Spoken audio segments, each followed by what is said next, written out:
Imagina que no estás solo, que mientras caminas por la calle, a tu lado no solo hay otras personas como tú, sino seres de otras especies humanas, tan inteligentes, tan complejas, pero fundamentalmente diferentes. Esto no es el argumento de una película de ciencia ficción. Esta fue la realidad de nuestro planeta durante cientos de miles de años. Estamos acostumbrados a pensar en la evolución humana como una línea recta, una progresión ordenada que culmina, inevitablemente, en nosotros, el Homo sapiens. Pero la verdad es mucho más caótica, más rica y, francamente, más extraña. La Tierra fue una vez un mundo de múltiples humanidades, un jardín de especies humanas diversas, cada una con su propia historia. Hoy vamos a desenterrar los relatos de nuestros hermanos y primos perdidos, las otras especies humanas que caminaron a nuestro lado, y nos preguntaremos por qué, de todas ellas, solo quedamos nosotros. Nuestra historia humana, tal como la entendemos, comienza en lo profundo de la bruma del tiempo, hace unos 6 millones de años. Pero durante la mayor parte de ese tiempo, no fuimos los únicos protagonistas. Viajemos primero al encuentro del gran pionero, el viajero incansable, el Homo erectus. Su historia no se cuenta en miles, sino en millones de años. Aparecieron hace casi 2 millones de años, y no desaparecieron hasta hace poco más de 100.000. Piensa en eso por un momento.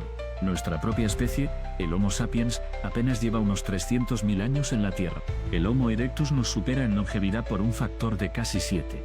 No eran simples hombres simio encorvados. Gracias a fósiles extraordinarios como el niño de Turkana en Kenia, un esqueleto casi completo de un joven, sabemos que tenían proporciones corporales sorprendentemente modernas. Eran altos, esbeltos y los primeros verdaderos corredores de larga distancia, perfectamente adaptados para perseguir presas en las sabanas africanas. Pero su mayor logro fue salir de casa. Fueron los primeros de nuestros ancestros en aventurarse fuera de África, dejando sus huellas fosilizadas desde España hasta China e Indonesia.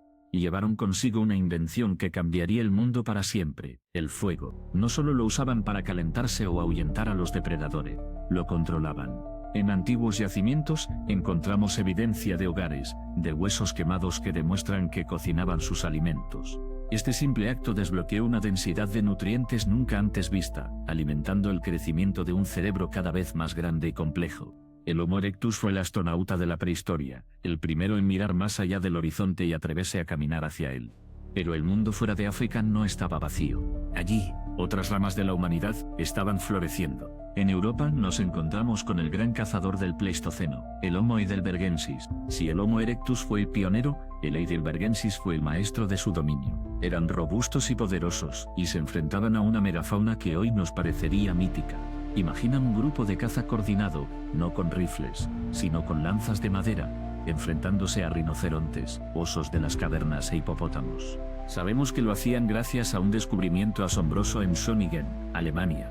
Un conjunto de lanzas de madera de 400.000 años de antigüedad, perfectamente equilibradas para el lanzamiento, tan sofisticadas como una jabalina olímpica moderna.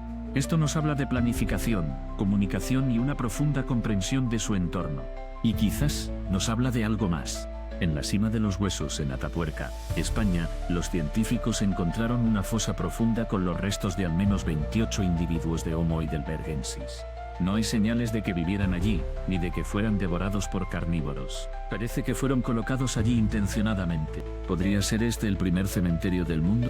¿El primer indicio de un pensamiento simbólico, de una conciencia sobre la muerte? Es de estos formidables cazadores de donde surgieron, con el tiempo, las dos líneas humanas más famosas de la historia reciente. En Europa, evolucionaron hasta convertirse en los neandertales, y en África, dieron origen a nuestra propia especie.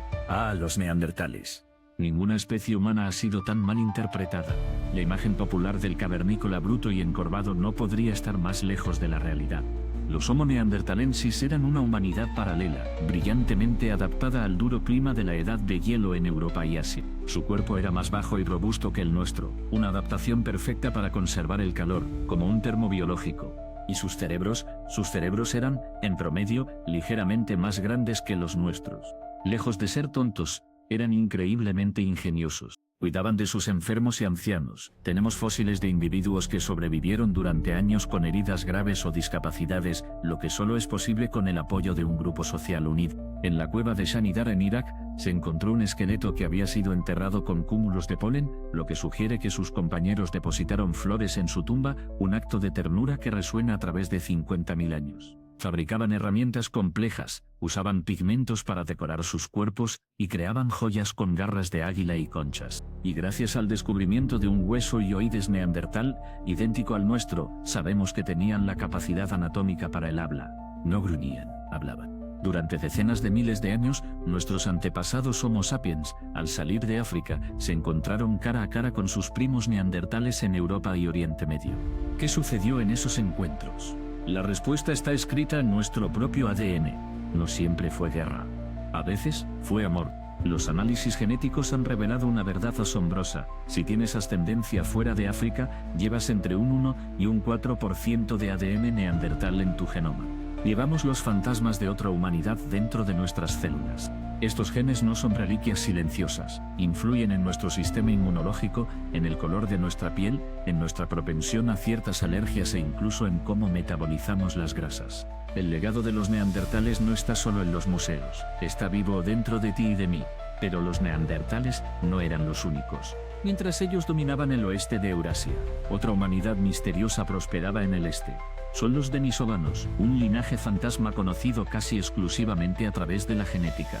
Todo comenzó con un hueso diminuto, el fragmento del dedo meñique de una niña, encontrado en la cueva de Denisova, en las montañas de Altai en Siberia. Cuando los científicos secuenciaron su ADN en 2010, no coincidía ni con los neandertales ni con los humanos modernos. Habían descubierto una nueva especie humana. Desde entonces, solo hemos encontrado un par de molares y un trozo de mandíbula. Y sin embargo su legado genético es inmenso. Al igual que con los neandertales, se cruzaron con nuestros antepasados. Hoy en día, las poblaciones de Melanesia, los aborígenes australianos y los filipinos negritos pueden tener hasta un 5% de ADN denisovano. Este ADN les ha conferido ventajas como la capacidad de vivir a grandes altitudes en el Tíbet. En esa misma cueva de Denisova, se hizo un hallazgo que parece sacado de un guión de cine. El hueso de una niña de 13 años, a la que llamaron Deni, que vivió hace 90.000 años.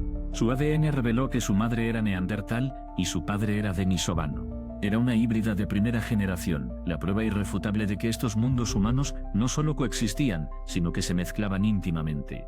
Si la historia te parece ya suficientemente extraña, prepárate para viajar a una isla remota en Indonesia. En 2003, en la isla de Flores, los arqueólogos encontraron algo que desafiaba toda lógica evolutiva, el esqueleto de un humano adulto de apenas 1 metro de altura, con un cerebro del tamaño de un pomelo. Lo apodaron el Hobbit, y su nombre científico es Homo floresiensis. Vivieron allí hasta hace tan solo 50.000 años, lo que significa que compartieron el planeta con nosotros durante un tiempo considerable. ¿Cómo es posible? Se cree que son el resultado de un fenómeno llamado enanismo insular. Una población de Homo erectus quedó atrapada en la isla y a lo largo de miles de generaciones, en un entorno con recursos limitados y sin grandes depredadores, evolucionaron para hacerse más pequeños. A pesar de su diminuto cerebro, fabricaban herramientas de piedra y cazaban elefantes enanos y ratas gigantes. El Hobbit de Flores nos demuestra que la evolución humana no es una escalera, sino un arbusto con ramas extrañas y maravillosas. Y la oscuridad de una cueva en Sudáfrica guardaba un último secreto. En 2013, en el sistema de cuevas Rising Star, un equipo de espeleólogos se adentró en una cámara casi inaccesible, a través de una grieta de apenas 18 centímetros de ancho. Lo que encontraron en el suelo de esa cámara, llamada Dinaledi, cambiaría de nuevo nuestra historia. Más de 1500 fósiles pertenecientes a una nueva especie, el Homo naledi.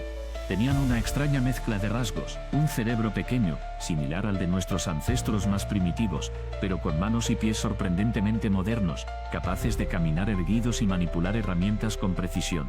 Y lo más asombroso, los huesos parecían haber sido depositados allí deliberadamente, en la oscuridad total.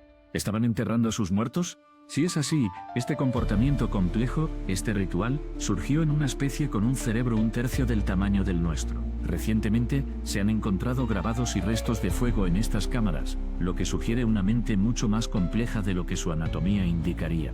El Homo naledi es un enigma que nos obliga a preguntarnos qué significa realmente ser humano. Homo erectus, heidelbergensis, neandertales, denisovanos, floresiensis, naledi y probablemente otros que aún no hemos descubierto. El mundo fue, durante un tiempo inmenso, un mosaico de humanidades. Pero entonces, hace unos 40.000 años, algo cambió.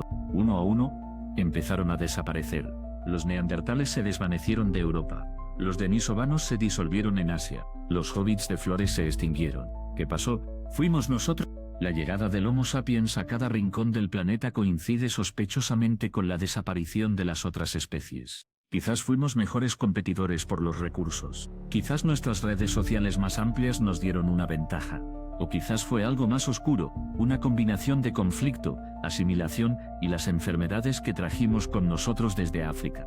No fue una única batalla, sino una larga guerra de desgaste que duró milenios. No debemos vernos como el culmen victorioso de la evolución, sino como los únicos supervivientes de una familia que una vez fue vasta y diversa.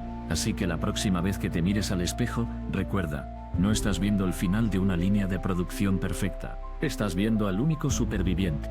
Un mosaico genético que contiene los ecos de mundos perdidos y de las otras humanidades que una vez compartieron nuestro hogar. La gran pregunta no es solo cómo llegamos a ser lo que somos, sino por qué, de entre todos ellos, solo quedamos nosotros. ¿Cuál de estas especies humanas te fascina más? ¿Crees que podríamos haber coexistido pacíficamente en un mundo moderno? Déjame saber tu opinión en los comentarios. Si te ha gustado este viaje a nuestro profundo pasado, no olvides darle a me gusta y suscribirte para no perderte más misterios de la historia. Y si te intrigan las grandes extinciones, te recomiendo que veas nuestro video sobre el evento que acabó con los dinosaurios. Nos vemos en la próxima aventura.